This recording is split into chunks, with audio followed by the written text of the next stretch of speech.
Ukraine. Wind howled through leafless trees and through the windows of the blown-out apartment building as the surveillance team marched up flights of stairs covered with broken glass. The cold numbed their fingers as they set up their equipment: a laptop-sized thermal imaging sight, its tripod and a Starlink satellite dish and battery. The job was straightforward.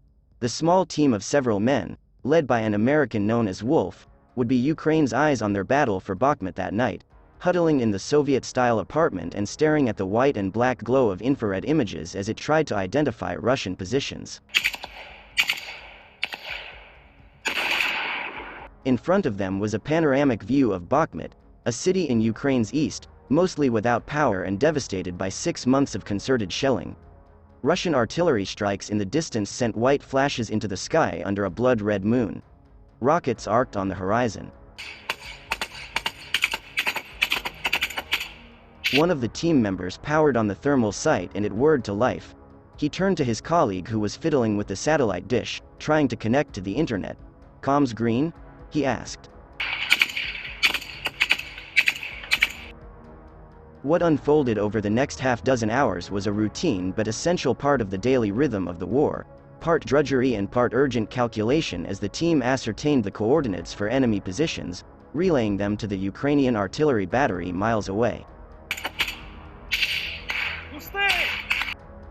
This type of mission, observed over the course of 2 days this month by reporters for the New York Times, was a window into how the war is being fought, a battle that is relentlessly violent but also technically sophisticated.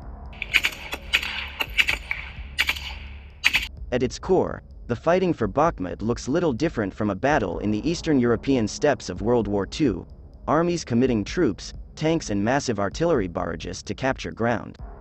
But Wolf's team, armed with a satellite hookup and a thermal optic that can see a person up to 5 miles away, quickly showed how much war had changed in the last 80 years.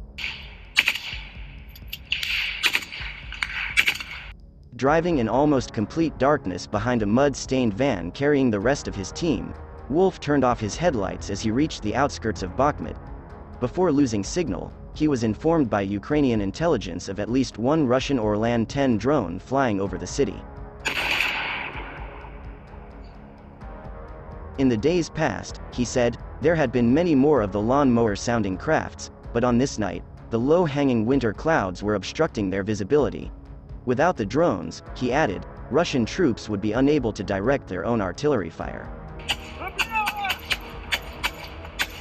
It was little consolation.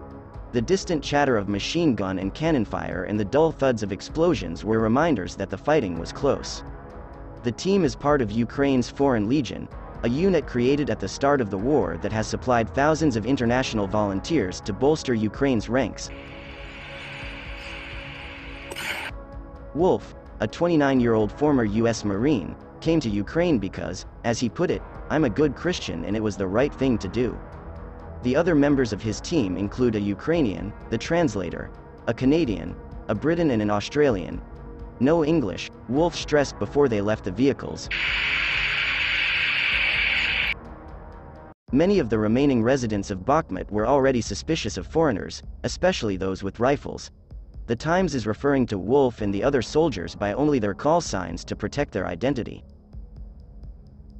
After months of the Russian armies trying to capture the city, the fighting around Bakhmut, which had a pre-war population of around 70,000, has devolved into two main sectors, the south and east,